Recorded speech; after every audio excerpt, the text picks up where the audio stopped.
Thank you for joining, everyone.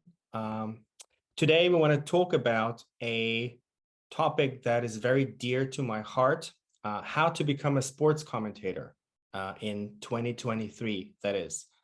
And Richard Kaufman, a established sports commentator who's been in the business for over 30 years, is going to join me today. But before introducing Richard, let me tell you a few words about who I am. I'm going to be your host today.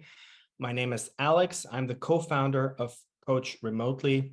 We are a SaaS and online learning platform, and we focus on helping experts to transform their knowledge and turn it into courses and digital products. And my guest today is, like I mentioned, an established commentator who's been in the business for over 30 years. He specializes in golf and football. He travels the world every year for at least 10 months, and he hosted way over 1,000 sports events in his career. How many exactly? I'm not sure, but he is going to probably tell you. Richard, how's it going? Hi, Alex. Yeah, tremendous. Actually, you might see behind me. I'm currently getting ready for a match this afternoon that I'm commentating on the Eredivisie in the Dutch league. But yeah, when you say more than 30 years, I know there's a lot of grey hairs here, and I'm here as well. But it's actually about I am celebrating, if you like, 30 years broadcasting in this year as well. So kind of, I feel like I've come to the point now where I've ticked most boxes. So I'm at IMG Studios at the moment, which is in London, near Heathrow. You probably heard it mentioned as Stockley Park when they go for the VAR referrals in the English Premier League. That's somewhere upstairs. They commentate here for the MLS, the Premier League, like I'm doing this afternoon, the Eredivisie, Serie A, you name it, tennis, golf. It comes out of this building. So it's a very high-tech building. I'm in one of the galleries behind me, but I've commentated on most of those leagues. In fact, I have commentated on all those leagues that I've mentioned and a few others beyond that as well. So I think you're right saying I don't know how many sports events. I think maybe in football matches it maybe goes into the thousands itself. And yeah, maybe I'm considered an expert now in commentary, but like every expert was once a beginner. And I was once a beginner, and it's funny when I look back now at what my first broadcasts were like, what my first commentaries were, how I got started, and there's no set path. I mean, it would have been fantastic if I had had a mentor, I suppose someone like myself now, who was able to guide me and show me the way, but I knew nobody in sports broadcasting. I knew very little people, a few in sports journalism. I remember when I was about 7, 8 years old, someone from down the road, one of their neighbors, was a news writer for the newspaper, The News of the World, which was a big Sunday newspaper in the United Kingdom. That was kind of, I suppose, having talked to this guy, there was somebody working in sport, being paid as a job to work in sport. And I think that kind of sparked an interest. And then the thing that really kickstarted me broadcasting, first of all, in football, was I just left university, or maybe I was in the middle of being at university, about to leave, I think. And my dad is a photographer, and he had a photography shop in Shepherd's Bush, which is in West London. And over the road, one of his friends owned a record store, and a lot of the footballers from Queen's Park Rangers would come in. So I said to my dad, is there any chance that Ray, who owned the record shop, could speak to a couple of these footballers and let me interview them ahead of the new season? Queen's Park Rangers at the time were what would be considered a Premier League team, but seeing as it was 1991, 92, I don't think the Premier League was just about to start. So anyway, Ray, my dad's friend, spoke to Les Ferdinand, who played for England, Queen's Park Rangers, and said, there's a guy over the road, his son wants to get into sports broadcasting. Can he do an interview with you? And I'd never met Les Ferdinand. He said yes. To cut the long story short, he and Clive Wilson turned up. Clive Wilson was the left back for QPR. Les Ferdinand was a striker. And we went down in the basement of this studio. I can't remember what I recorded on, but it was like, you had to push the buttons, record and play. But I think I you've had a been with microphone. them all the time. Yeah, you have been with them all the time during this interview. Yeah. And how old were you at the time? 21, something like this. So there's me sat in a chair, Clive Wilson's there, Les Ferdinand's there. And so I started interviewing them about the season, looking ahead. It turned out, I think QPR, I've actually been looking it up in hindsight. QPR actually finished the season in the top 5 in the Premier League, and Les Ferdinand was one of the top scorers and ended up playing for England. So, but what I did was I didn't then just take this interview and just send it off. I had one, I mean, this is showing my age. We had those machines where you could tape to tape. So one of my friends, the big radio station in London at the time doing sport was Capital Gold Sport. And many of the commentators from Capital Gold Sport, Jonathan Pearce, Steve Wilson now on the BBC, Ian Crocker with me on Sky Sports, people like that. So basically, Arsenal had won the league title the year before. One of my friends had the tape of them winning it. I used the Capital Gold music, recorded it onto the other tape, then did an intro with my microphone of who I was, and that I spoke to Les Ferdinand. Let's have a listen to what, and Clive Wilson, let's have a listen to it, and played the interview in there. So I used a little bit of nous. I showed some enthusiasm. I basically thought of whoever I could that would maybe give me a path into doing what I wanted to do. And I sent it off to a random producer. I must have found out who the guy to send it is to. His name was Pete Simmons.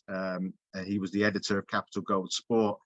And I got a letter back, as was the day there before, emails coming back, come in and do an audition. And I did. And that is how I ended up first broadcasting on the radio for Capital Gold Sport, which was, something I was listening to in the years prior to work with these guys who were the #1 station, independent station in the UK, really. To work for them was just a dream come true. And, stepping stones, here I am 30 years later. Amazing. That's a very inspirational story. And we want to indeed talk a little bit about how someone in their maybe early 20s can become a sports commentator today. And furthermore, we want to talk a little bit about what are actual skills and what is the knowledge that you need, that is required to be in that business, either as a pro or maybe also as a hobbyist. How to be engaging as a commentator, how to impress friends and family and the audience. And also for those who maybe consider going pro or would like to turn their passion into a career, what are actual opportunities, career opportunities out there, and what are different roles maybe you can assume as a sports commentator. So this is what we want to talk about today. And consequently, what you will learn in this webinar is if you have what it takes to be a commentator yourself, as a hobbyist or perhaps even as a pro. And if you stick to the end, we are going to share with you our scorecard, a link to our quiz, which helps you find out for yourself whether you might be a candidate to pursue this career. Without further ado, let's start with the first topic of our little talk today, which is skills and knowledge. So, Richard, in your experience, what are skills and knowledge? What is the type of knowledge that you need? What is that you need to learn in order to become a professional sports commentator? Yeah, it's interesting to be a broadcaster. Who do you want to be? What is it you need to become a sports commentator? Well, the basic answer is you need you and the passion of sports. As I said, not everyone knows growing up what they want to be. A common answer will be to play in the Premier League. Well, we all know that the chances of being a professional footballer, never mind in the Premier League, are fairly remote. But to be involved in sport and to have the passion for sport, I think that's something that you should bring to the job. If you're not into football or not into sport in general, it's going to be tough for you to compete with people who already have that. So the first step is you will have already a basic knowledge, or maybe a thorough knowledge of the game or the sport that you're most interested in commentating on. Then there's this, which is my voice. Now, how I use that voice when I'm commentating, that's all important. So from intonation, inflection. Let's give an example. So I commentated last season on the UEFA Champions League semi-final, which was Real Madrid against Manchester City. And Real Madrid looked like they were going out of the tournament. And obviously we had a dramatic finish where Karim Benzema scored those two very late goals, the winning goal being a penalty in injury time. Now, obviously there's a moment where it's a moment, and the inflection and the tone of my voice is far more dramatic than it is when I was doing, say, Chelsea in the group stages and they had a 1-1 draw with, I can't remember which team. When you do thousands of commentaries, I have to say it's very hard sometimes to remember which games as well. But so basically it's capturing the moment. I consider myself, not that I have any journalistic qualifications, but I consider myself as a broadcast journalist. So it's about editorially knowing before the game and then during the game what's important. My job as a commentator is, in television in particularly, to add to the pictures that we're seeing and to enhance the viewer's enjoyment of watching a game. So first of all, I want to make sure that I know more about this match than anybody watching. Then when I'm commentating, as I say, I want to enhance those pictures. I don't want to show off about, as I said, I want to know more than anybody else who's watching this game. I don't want to stand there going, showing off to everybody. Oh, I know this, I know that. Nobody likes to show off, and nobody's tuning in to watch Richard Kaufman. They're tuning in to watch Tottenham, West Ham, or Manchester United, Manchester City. So I want to add to what's being seen. And there's important moments, is capturing that moment, finding the right words, using the right language. And also what's really important, something I think I've learned more as I've got more experienced, because when you're younger, you want to be able to say, prove yourself. You want to be able to show, I should be here. This is why you should be using me as a commentator. Whereas there's a very important times when you need to basically shut up and let the pictures speak for themselves. Let the viewer or the listener hear the crowd noises, the atmosphere that's obviously generated in matches, whether you're, commentated on Copa Sudamericana, where the crowd's bouncing, Premier League matches where the noise is vociferous.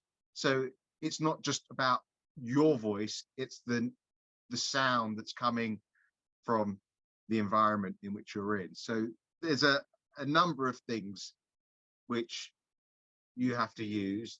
The knowledge comes from research, and I know we can talk about that a little bit later on. But the most important thing is your voice. Now, if you're commentating, and I've done it, never mind 3 to 5 matches in a week, I've commentated on 3 football matches in a day, which might sound impossible, but quite a lot of commentary isn't at the ground, it's off tube. So it happens a little less now, but there were times where I'd say I'd do a match in the morning that was coming, say, from Asia. I'd do a Premier League football match in the afternoon, and then maybe an MLS match in the evening. Now that's a lot of time on air, and with hopefully the passion and excitement that's coming through your voice. So there's ways to have breathing exercises for your voice that can help prolong the voice. I mean, I want to be, I'm in my early 50s now. Hopefully in my early 60s, I'm still going to be commentating as well. I don't smoke, which I think helps, although sometimes there are people that have smoked over the years that have a distinct voice. But I wouldn't recommend it for someone who wants to protect their voice and to use it on a multifaceted basis and lots of times on air. So those are just some of the skills that are required to be a commentator, I think. So a lot of the things that you mentioned, perhaps except the voice, sound a bit like nice to have for me. If you were to ask a producer or a decision maker at a TV channel, what would they say? What is, let's say, like a must-have that you should bring along as a sports commentator? Is there like one skill you would say is absolutely like an absolute must?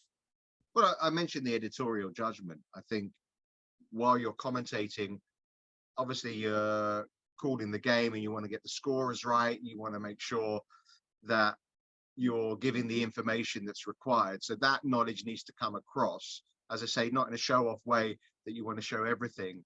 But it's about reading the game. Now, there is commentaries where you'll be doing it on your own. So, for example, today, I'm doing an Eredivisie game where I'm commentating on my own. So not only will I be expected to commentate, so name checking the players and, you know, hopefully getting excited about goals, but also analyzing tactically what the coaches are trying to do. If I have a co-commentator alongside me, now that would be their role.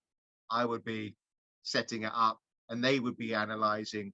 They would also be looking at decisions, contentious decisions regarding VAR, regarding sending offs, replays.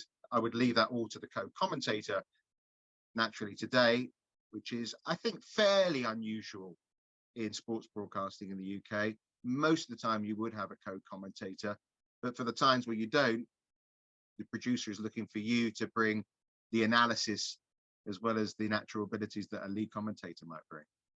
This brings me to my next question. I remember when I was a kid, a teenager, I always loved to watch Premier League matches with Martin Tyler being the lead commentator. There was something about the way he was commentating. It's just that, well, bringing this engagement and that passion. What would you say in your experience? What are the factors that differentiate commentators that manage to be engaging and others who are maybe less engaging? Yeah, it's difficult. I really do believe this, that you say you love Martin Tyler. The guy living next door you might say, I can't stand Martin Tyler.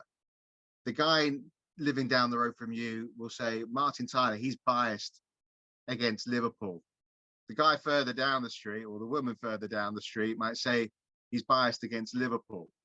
We all have subjective matters of or opinions of commentators. We all have our favorite commentators. You mentioned Martin Tyler there. What every commentator is doing is unscripted commentary for 90 minutes and trying to do it from a, as I mentioned, a journalistic point of view or an editorial point of view the best we can. Now, yes, you need to bring that passion with it, but it has to be at the right moment. Now, you mentioned Martin Tyler, and probably Martin Tyler's most famous commentary is when Manchester City won the Premier League for the first time and Sergio Aguero scored the last goal with the last kick of the game against Queen's Park Rangers when they'd been losing. And all he said in that commentary was, Aguero! And the O went on. Now, this was completely unscripted. Martin hadn't, he would have turned up to the game ahead of the match, knowing that Manchester City win. The chances are they're going to win the Premier League title for the first time. He had no idea, because it's unscripted drama, how things will play out.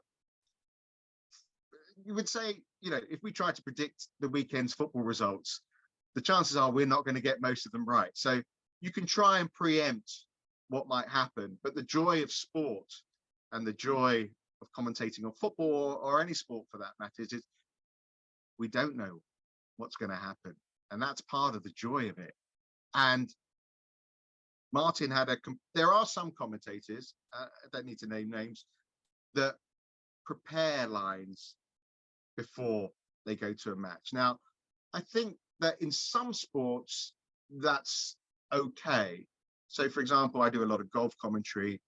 And if I go into a final round, I've got a good thought that Tiger Woods is going to win or Rory McIlroy is going to win. And what would I say if Rory wins?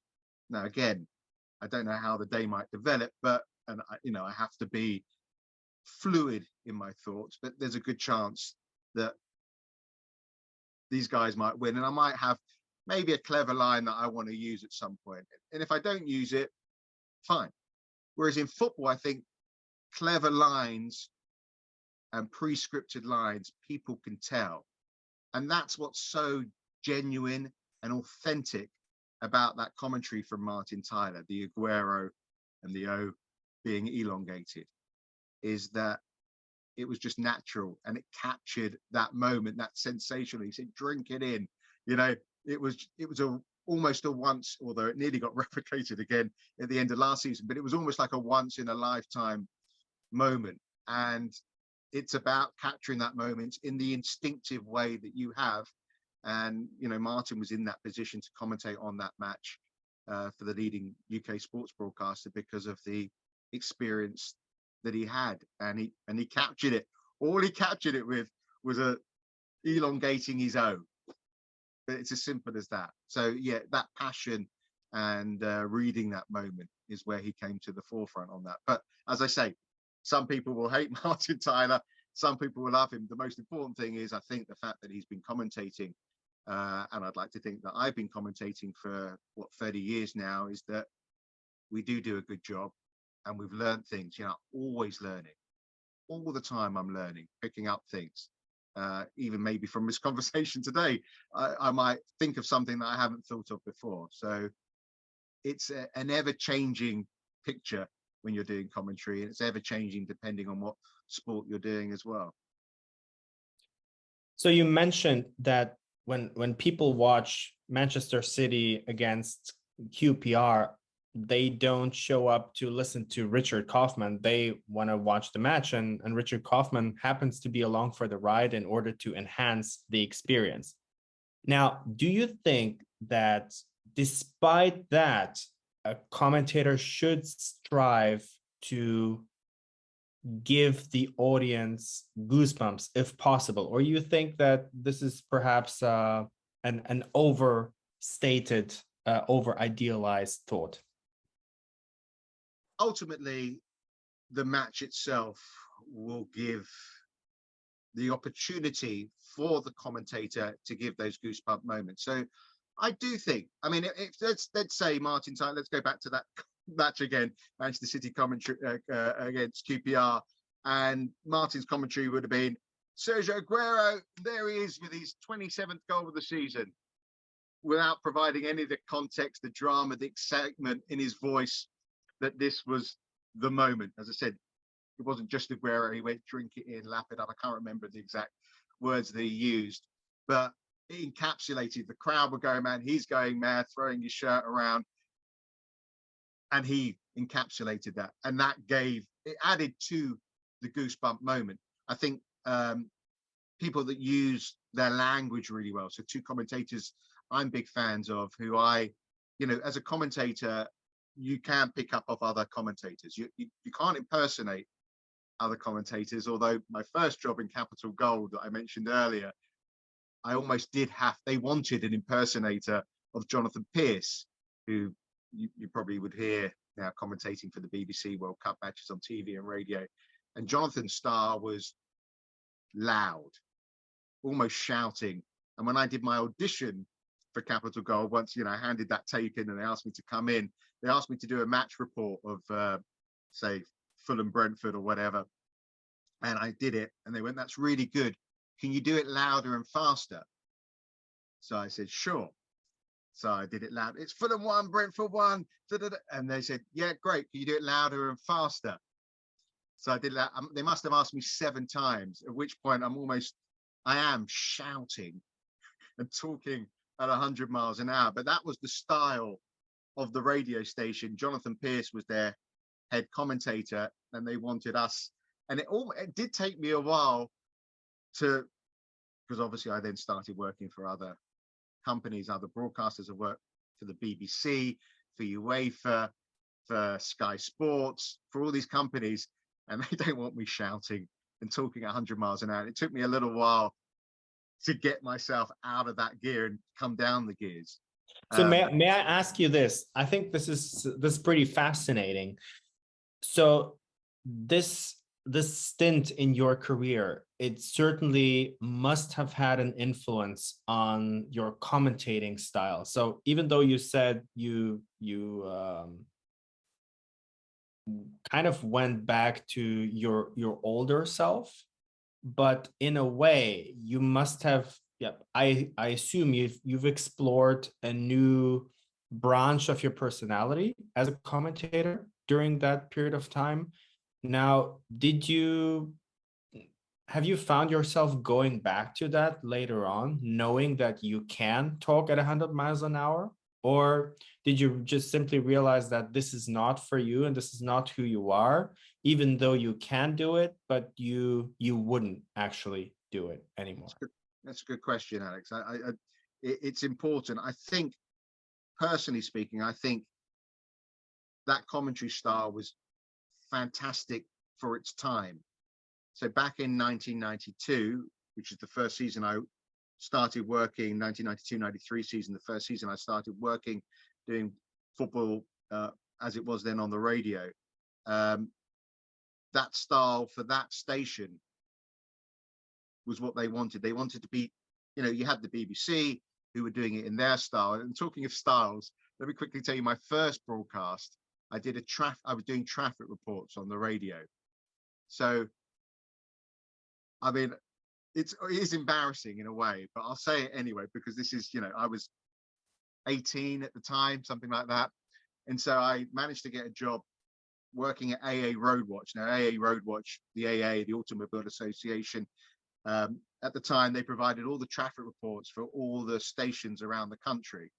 My main job as I got there as an 18-year-old was to write it up on, you might have to look this up, some people watching here, because it was CFAX and Teletext. So basically, if you turned on your TV, you didn't have internet in those days, you could read the screen and there'd be information. Anyway, so I put the traffic information into the screen input to get. But if I did a night shift, come 9 o'clock in the evening, I could get to go on the radio and do some traffic reports. And there was a guy there, can't remember his name actually, which is terrible of me, but he kind of, I think he thought, oh, this guy's got a decent personality.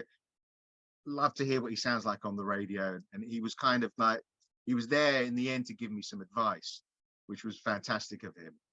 I went on the radio and my image was that I had to go on the radio and be very BBC. So I'm putting the voice on a little bit, but that's kind of how I thought I needed to be, a little bit posher and talk in a very staid manner. So I'd say, I mean, listen, I can't remember precisely. This is going back now over 30 years, but there's roadworks on the A51. If you're heading to that area, watch out, maybe come off a junction earlier. But I wasn't doing it in that style at all. I was doing it in a very staid manner. I came out of the broadcast and I was kind of like, well, what did you think? And he was like, he almost had a white face. He was like in shock. Who was that person? Who that wasn't you.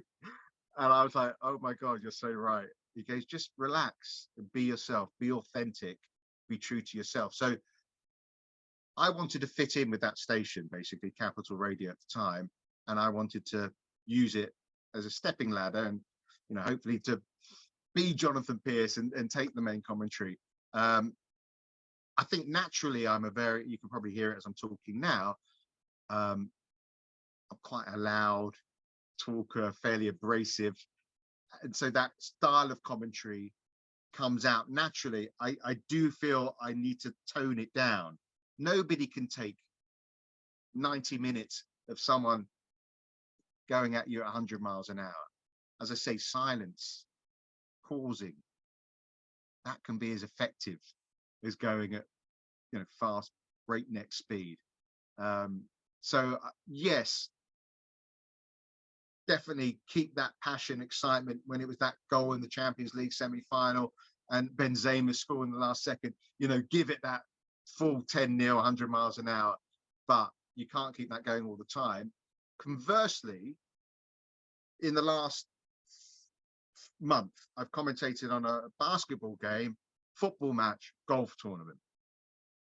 Now, if I did it's still me, but if I did the style of commentary for my basketball in the golf, I mean, it would be pure comedy gold, but it wouldn't suit. I mean, basketball's faster than football.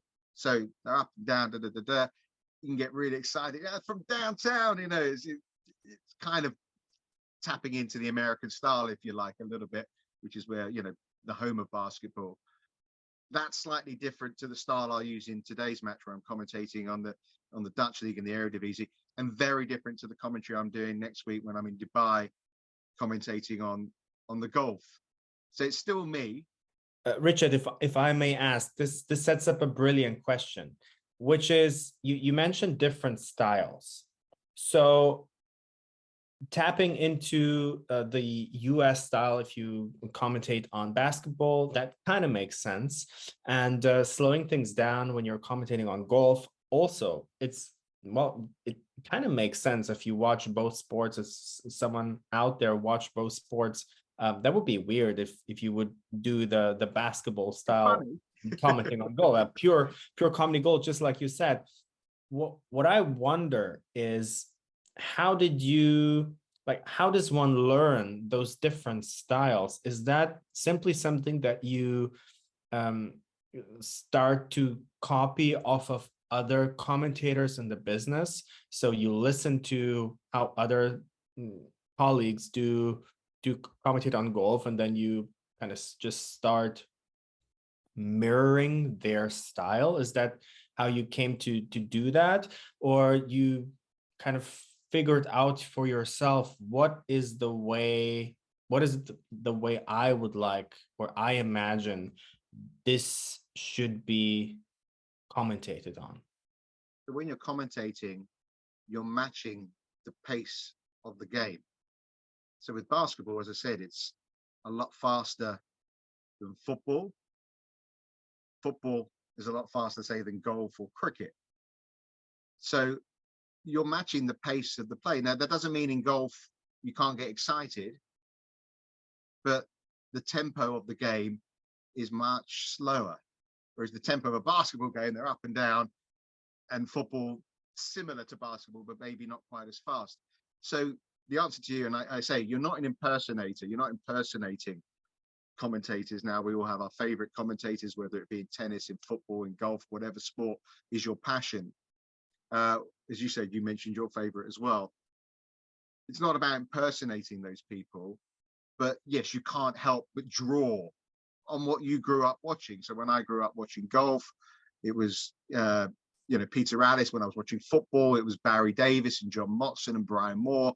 And you pick up things like that. I mean, I've got a son who's 11 years old, and I hear him in the bedroom commentating, in his head, and and picking up terminology and language that he's heard while either watching me on TV or just watching commentators in general. So naturally, you will have that from watching, but you have to adapt yourself and realize that when you're doing a football match, it's 90 minutes.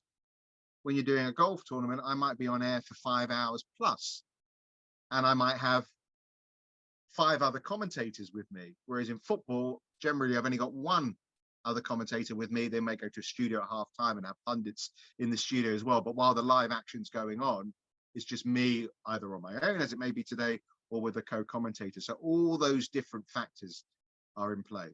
Let's move on to the next topic, which is research and keeping up to date. So this may be one of the least sexy topics for up and comers and hobbyists. So usually, if you're a sports enthusiast, a lot of us, anyways, we feel like we know a lot of stuff about the sport that we're passionate about.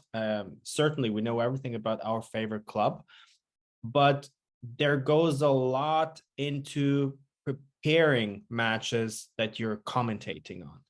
So perhaps you can tell us a little bit about there's this saying among professionals, among sports commentators, that prep work actually takes up around 90% of your time as a sports commentator, but then you only use a small fraction of that, and it only makes a fraction of the overall performance as a sports commentator. So what is your perspective on that? And maybe you can share with us a little bit how much time you spend to prepare a Premier League match, for example. Okay, so it's kind of a boring question, if you like, but it's a question I enjoy, and I think most people that commentate would enjoy answering. So why are you doing the research, first of all? And as you mentioned, how much research, how much time should you be spending on it? Now, research is your comfort blanket. Okay. So I want to go on air confident. I don't want to go on air, and I'll come to maybe some stories later if we have time, not knowing anything about the teams that I'm doing. As I say, I want to be the person that knows more about this football match than anybody watching. Now, there's a good chance when you're watching football, say it's Manchester United against Arsenal. Now, you'll probably know both teams pretty well. If you're a Manchester United fan, you've watched all their games this season. You're going to know Manchester United, their stars, what Eric Ten Hag's been doing, the tactics he's been using, in pretty good knowledge, especially if you're a passionate football fan. But do you know every story that's linking Manchester United to Arsenal? The relationship between the two teams, what it means if Arsenal win. I mean, there's a good chance they're two big teams in the Premier League. But say, you're commentating on Kidderminster Harriers against Northwich, in the Conference League or whatever it may be. There's a good chance you won't, but you might know one of the teams very well because it's your team that you're watching. So research is important, and what you're researching is important. The more experience you have, the research becomes easier as well.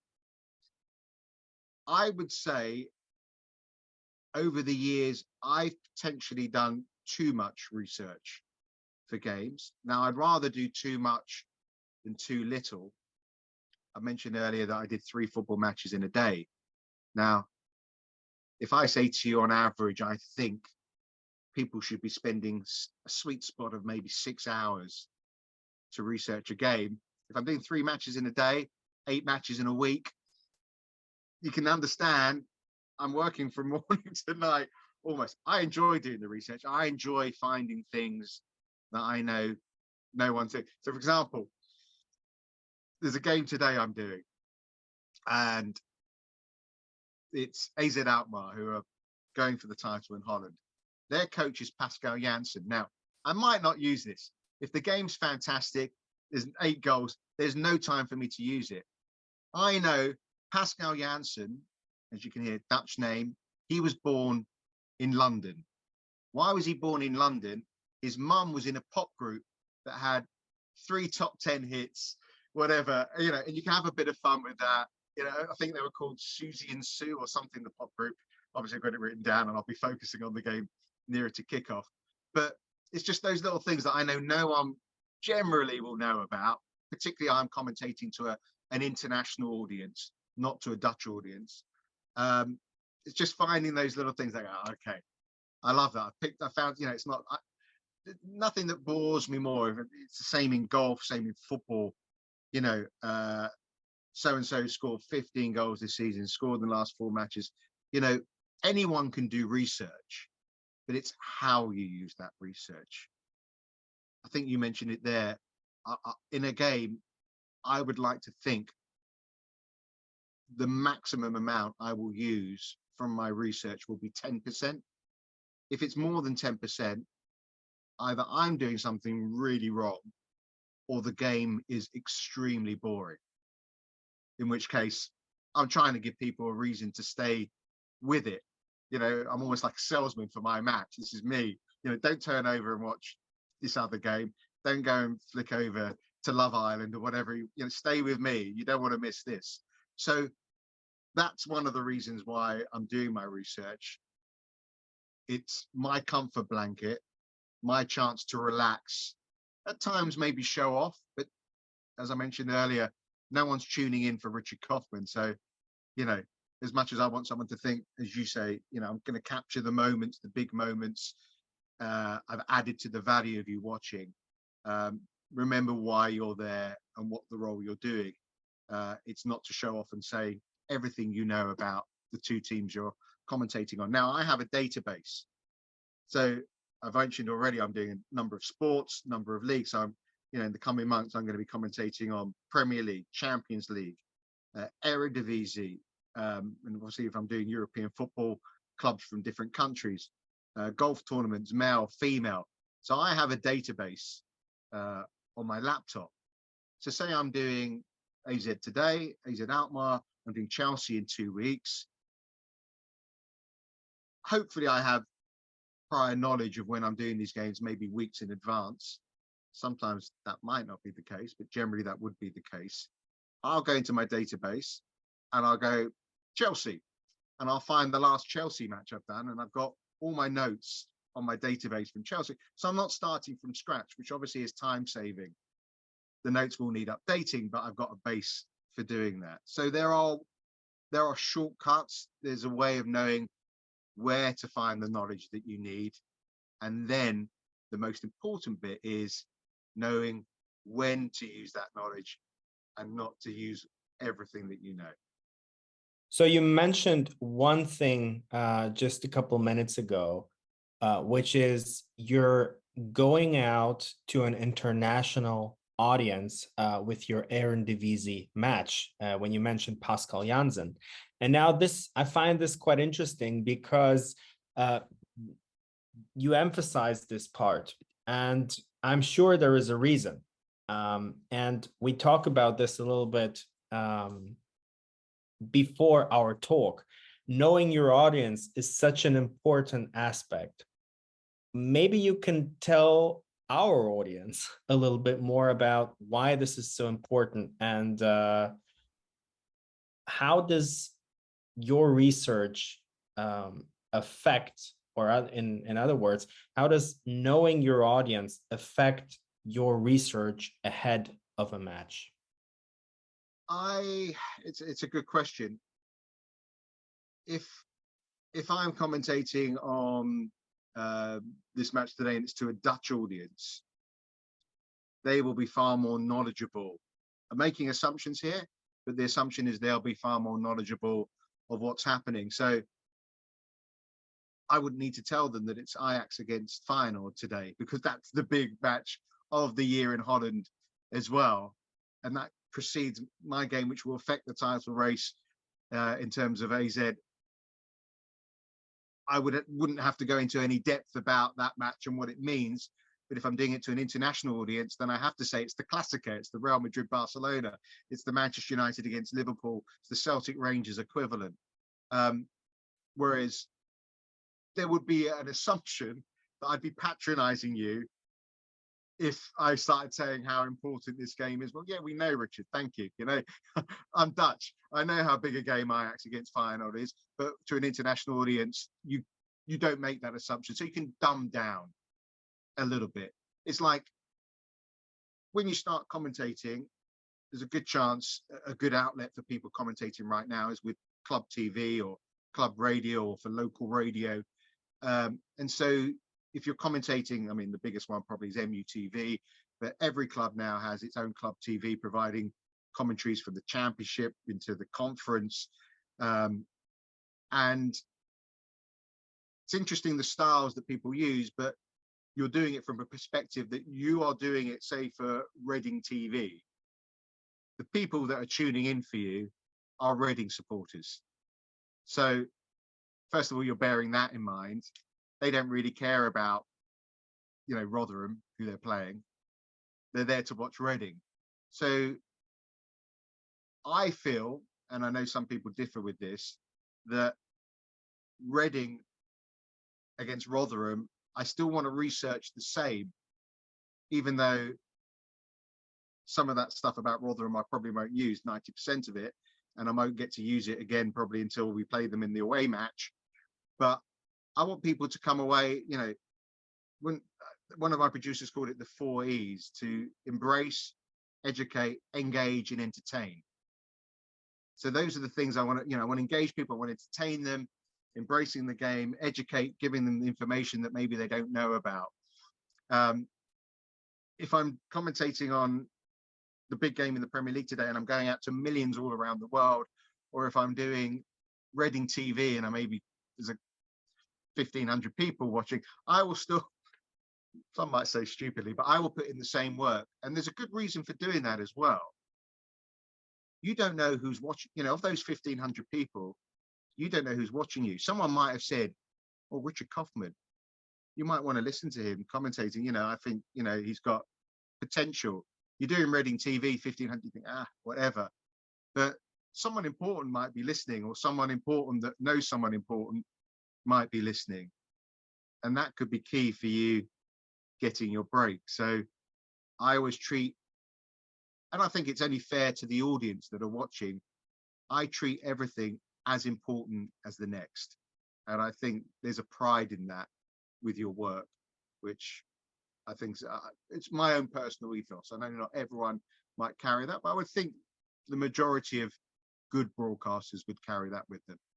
I'm sure our audience is curious to hear a few real world examples of how it is to be a sports commentator on a day-to-day basis. So perhaps you could lead us through a typical day, a live production day when you either commentate from the studio or from a stadium. So how does such a day typically look like for you? Okay, first of all, because I haven't said it yet, it really is the best job. I mean, I love it. You often pinch yourself. And yesterday I was even walking in the park, and there was a couple of guys I sort of knew through another friend, and they were talking to me, and you're the commentator. Oh my God, you're so lucky. And you would go, you feel like saying, oh no, I'm not so lucky. And then you go, actually, yeah, I am. It's fantastic. And I'm off, to some sunshine next week. I travel all around the world, following sport, doing stuff I love. So yeah, it's fantastic. Today, as you can see, I'm in one of the galleries here at IMG Studios. And this is not where I would be sitting. This is where the producer, director, graphic operators, they will sit. I wouldn't really come in here. I would come in here and say hello, good afternoon, good morning, whatever it may be. And then this is from what we call off-tube commentating. So this is not at the ground. So generally I turn up 2 hours before, having done all my research already. So when I say the research, not just knowledge about the players, one thing I didn't mention as well is I'd watch stuff on YouTube or clips, or obviously watching live TV of the teams as well. So I'd have a good feel of how they set up. If it's teams I've never seen before, which sometimes can be the case, what they look like, picking up idiosyncrasies like that as well. So I'd be in a studio next door, which is a lot smaller than this room here.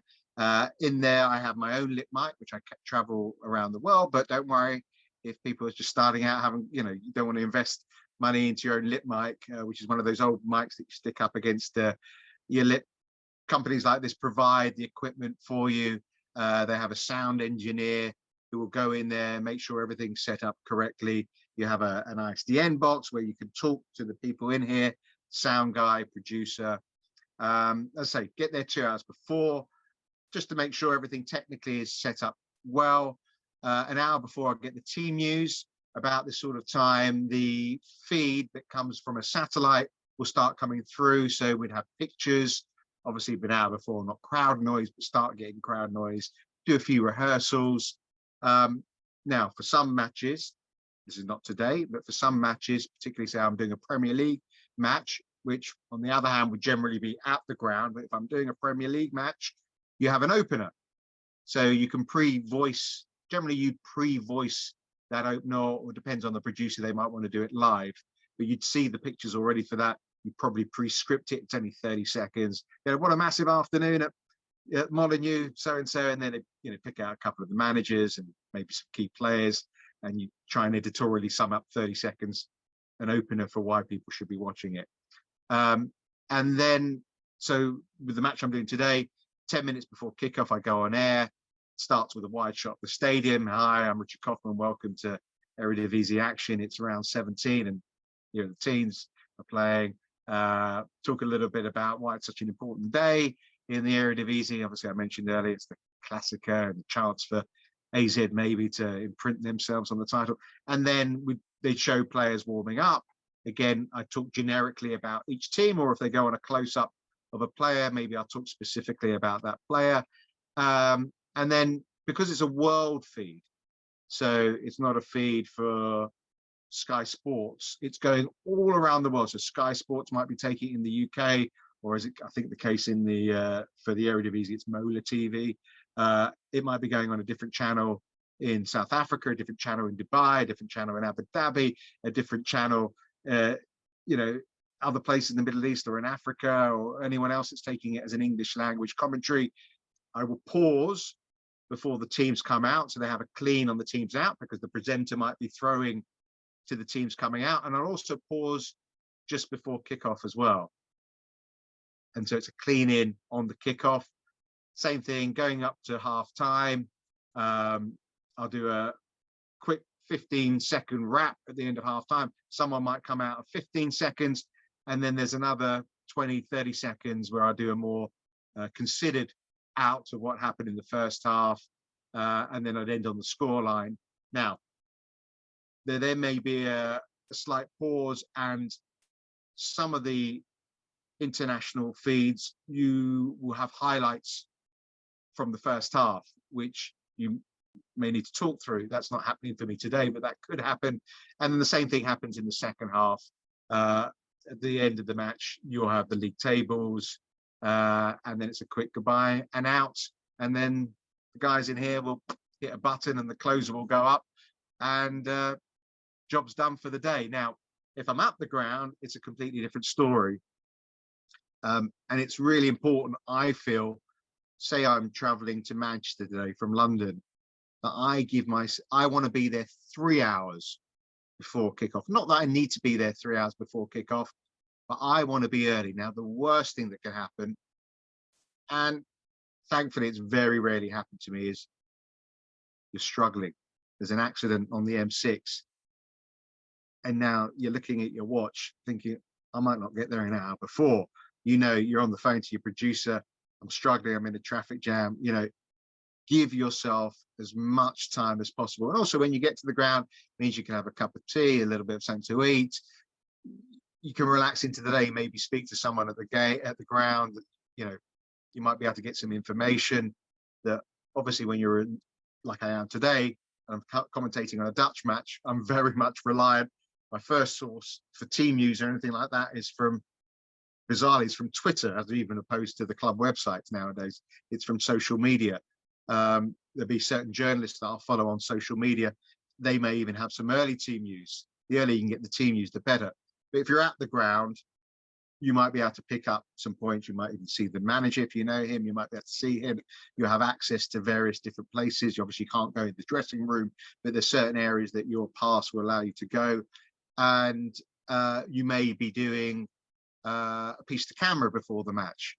One of the networks that you're broadcasting, if it's an international feed, might want you to do a preview to camera. So you're giving either team news or expected team news, setting up the match. It may be a two-way, it may be a straight piece to camera where you don't hear the presenter in your voice and you're just doing 45 seconds to a minute. You might interview some players before the match, the managers before the match, might do it post-match as well. So depending who you're working for, what the feed is, it will vary, but the timings are what are important in terms of making sure that you do that job in a confident and in a way where you can relax. and enjoy the commentary. The worst thing you want to be doing is scrambling, other things going in your head, as opposed to focusing on the match ahead. My God, am I going to get there in time to do X, Y, and Z jobs? Fascinating. So perhaps in that same vein, you would like to share a particular story with us that happened over the course of your career, maybe in the past, I don't know, a couple of years, something weird, particularly interesting, something that doesn't happen every day, stories that could only happen to sports commentators. Does anything jump to mind? I'll do one. Yeah, there's unfortunately there's many bizarre stories. I mean, most bizarre thing I think I ever did, a quick short one first, is I live in North London. I was asked, and I didn't say no, to commentate on Arsenal in the Champions League. So you're thinking, it's Arsenal Champions League. I live in North London. The ground is probably 20 minutes from where I live. I can get a tube. Half an hour, say, maximum away from where I live. I was asked to go to Dubai and commentate for a TV channel in Dubai to do their TV in a studio off tube on Arsenal in the Champions League. So bear in mind the time difference. It was probably 11 o'clock at night as well. So I traveled thousands of miles, flights, hotel, and I got paid nicely for it, to sit in a studio in Dubai on a match that was 20 minutes from home. So that was kind of bizarre. I've talked all out how preparation is key and how I want to relax and be confident going into the game. It's not the only time it's happened, but this is the latest it's happened. Match kicks off at 2:45, foreign league match. I can't remember which league it was. I got a call at 1:30. I'm sat at home, I don't know, having lunch with the kids, with my wife. I was at home, not out, thankfully. Are you available? What's wrong? Someone's, as I mentioned, traveling down from Manchester, wherever, to commentate. They're not going to make kickoff. They're still in, Nottingham or whatever. Kickoff's in just an hour. Can you come? It's going to take me probably 40 to 45 minutes to get to where I am today if I'm driving IMG Studios. I went, well, if I leave now, yes, what's the game? Gave me the teams. One of the teams I'd commentated on, I think 3 or 4 weeks previously. The other team I hadn't commentated on at all. I said, well, do me a favor. We'll talk on the phone, on the mobile while I'm in the car. Could you, because we'll get the team using at that point, I'll grab my notes. I'll print off my notes from the previous match I did with that team. The other team, just try and give me as much information for when I arrive, which hopefully will be in time for when we're on air. And I got there, ran up the stairs, boom, headphones on, microphone. And having said how important it is to do all your research, how important it is to make sure, you would thankfully never have known. I can't remember specifics, but it all went off without a hitch. So that comes, I suppose, with the experience and the confidence of having done as many, 1,000+ matches that I've done in football. So research ended up to be really important because you could rely on the research that you did in the past in order to support your performance as best as possible in that situation, right?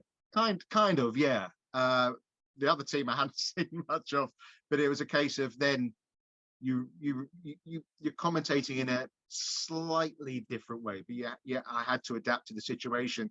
And I would say for the audience watching, I would hope they would have no idea what happened. And there's often things that are going on behind the scenes. In here, it can be complete chaos. But when I'm sitting there and I'm commentating to pictures, or I'm at the ground, or I'm at whichever event it might be, Wimbledon, or European Championship football, or golf major, whatever chaos is going on in here, and I can hear it sometimes from my producer in my ear, everything's serene. The audience doesn't need to know. Could you share perhaps in what way the commentating was different? How did you adapt to this situation? Well, obviously, I knew I can't remember the teams. Apologies for that. But say it was a team and I didn't know that much about them, apart from goals scored or whatever. I'm looking at them maybe for the first time. I think I had commentated them before, but maybe it was the first time. So I maybe was focusing more from a tactical analysis and then a more an editorial point of view, and maybe focusing, which maybe is not such a bad thing, more on the game itself. I think thankfully it was a good game, because obviously if there had been very low points and you feel like that, what I talked about earlier, that need to embellish the product, make sure people aren't switching over. I mean, you can't fool fans. Let me say that. You can't fool football fans. They can see what's in front of them. But, giving them those reasons to stay, I had to adapt because I didn't have that solid foundation, that research, that comfort blanket. And it's the same as, I've commentated on the Olympics, hockey and badminton. I'm no basketball expert in the slightest, but I'm hoping that when people are listening to me, I don't do them very often, but if I am doing that, that people aren't alienated by watching it. I would hope as a good broadcaster and as a good commentator, those other skills, research apart, in-depth knowledge, history I have with the sport itself, those aren't things that I maybe can bring. Maybe I'm not as good at commentating on those sports. Maybe my commentary would have been better if I had done that research. But this is the situation I'm in, or these are the sports that I'm commentating on. I just have to do it to the best of my ability to make sure that people are watching feel comfortable and enjoy the experience of watching that game or that sport with me. Fascinating. Thank you for sharing these background infos with us. And I'm sure a lot of people out there now wonder, well, could this actually be something for me? We prepared a little scorecard for you. You can find the link right in the description below, or right under the webinar, depending on where you're watching this. And this is essentially a little quiz that we prepared. It only takes 5 to 7 minutes to complete, and it helps you to figure out whether a sports commentator job would fit your lifestyle, your talents, your skills, and just figuring out helps you to figure out whether that might be a career you want to pursue. Again, you will find the link in the description below.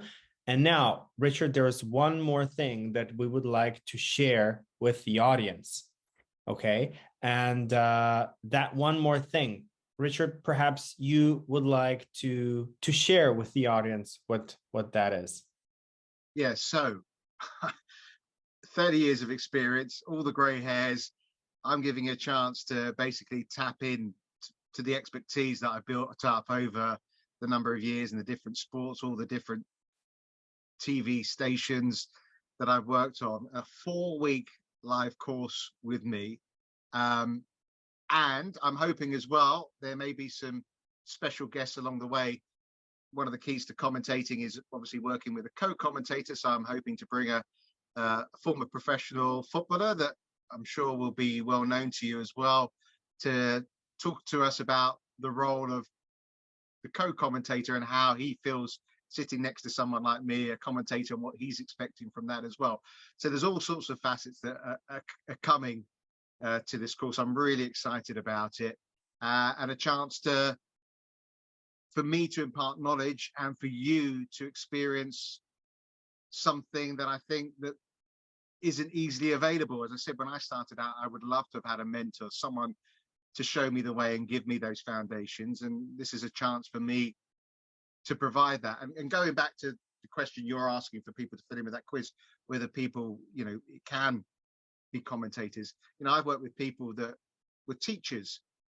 And the great thing about being a sports commentator generally is, if it's in the week, football matches are at night time and the rest is at the weekend. Now, TV schedules change a little bit, but generally that is the case. And so it's something you can do still while doing the day job to try hopefully make this the day job. So I think there is a great flexibility with being a sports commentator, a football commentator as well. And there are so many different platforms now, certainly more the case than when I was starting out, for people to start out in. So I think together with this live course, I think it's a real opportunity for people to fulfill potentially a dream. I mean, I often ask, why me and not the guys I saw in the park yesterday who were saying how lucky I was? It's because I went for it and I did it, and they didn't, and they went off and did, I'm sure they're, successful and happy in what they're doing, but I actually went out there and went for this. I went into, I asked the question, went in the basement of that record shop and started the process to being where I am today. Yeah, and this course is going to be a live course over 4 weeks, and it's going to start on March 27th, so fairly soon. And this 4-week live course is going to contain 4 different modules on preparation and research, what we spoke about today. This is how everything starts. Then we spoke about how important it is to train your voice and to have a voice that can endure a whole day of commentating. Sometimes you, just like you mentioned, you had 3 matches in one day. Perhaps you want to also look at other sports, not just at football, which is going to be the sport that we are going to focus on in this course, but perhaps you're a tennis enthusiast, and during Grand Slam tournaments, there are matches that take 5 or 6 hours, such as a match that Andy Murray just played a couple of days ago. So it's really important to have a voice that is strong and that can endure this amount of commentating. And then, of course, we're going to talk about reading the game like a pro, understanding what's going on the pitch, and also knowing when and how to react and interpret the pictures that are coming on the screen. And last but not least, we're going to talk about live production. You gave us a sneak peek of how a day looks like for you, but of course, there's much more that goes into managing a day and going through the day of a live production and being able to deliver a product, the final product, to the audience. And we're going to learn about all of these topics over the course of 4 weeks. There's going to be 8 sessions with you, Richard Kaufman. They're going to be fully remote. You are going to have access to our membership platform. We prepared all kinds of checklists that you need in order to be well prepared for your live stream as a commentator. Training material, additional training material beyond the live sessions with Richard. And we also prepared countless international matches from all kinds of leagues and nations of this world, which will help you to practice. And now you wonder what's going to happen with those practice sessions.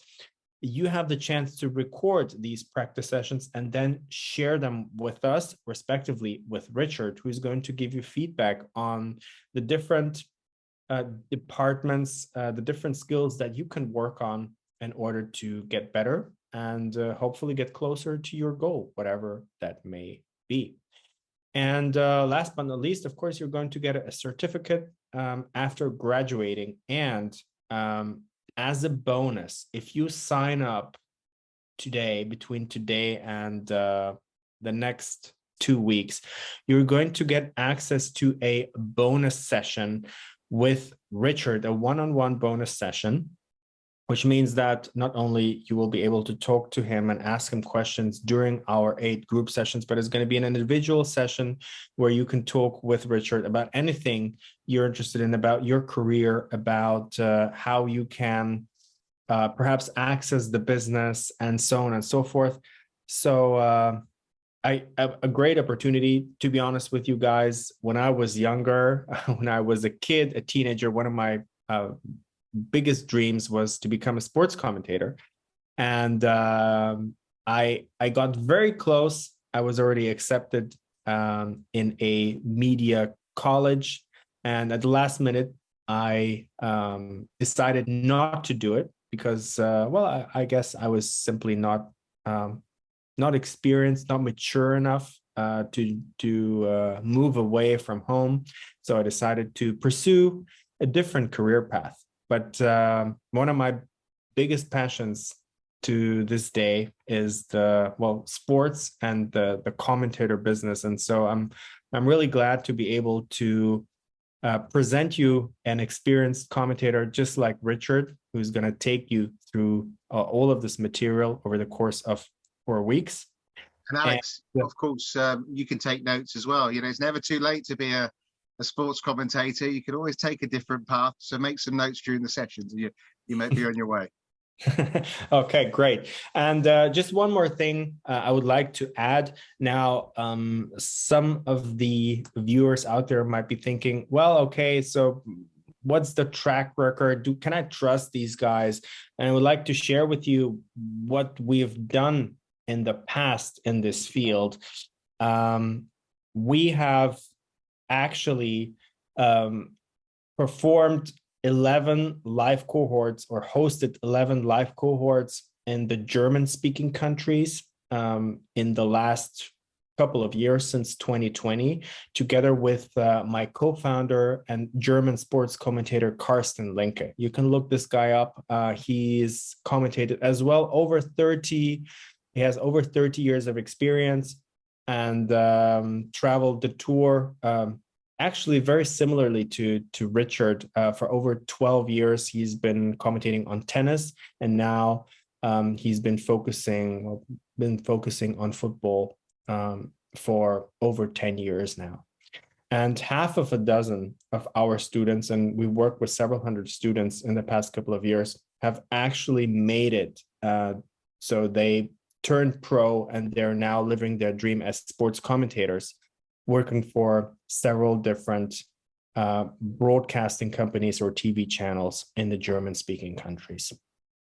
Now, the next step for you, if you're interested in perhaps joining that course, is to sign up for the waiting list. You will find the link below under the webinar.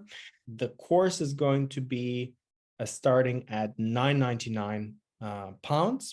If you sign up for the waiting list, you will get notified once we open the registration, and then we will contact you about everything else that is then to come. Richard, thank you very much for staying with me for this whole time, and thanks to the audience for everyone who stayed. And any plans for Sunday afternoon? Are you going to commentate on any matches? Yeah. So as we've been talking about, yeah, I'm working. It's a pleasure. Some would call it a hobby. it's a job come hobby. So yeah, I get to commentate on a top league, European League football match today, and then on Monday night I'm going to watch my football team, and then first thing Tuesday morning fly off to Dubai for a golf tournament. So my next few weeks are nicely lapped out, and given some of the cold weather in the UK at the moment, I'm looking forward to a little bit of sunshine. But thank you as well. I'm now really excited about the course to come, and enjoy chatting today. Amazing. Thank you very much. Enjoy the rest of your Sunday, and I hope to catch you very soon.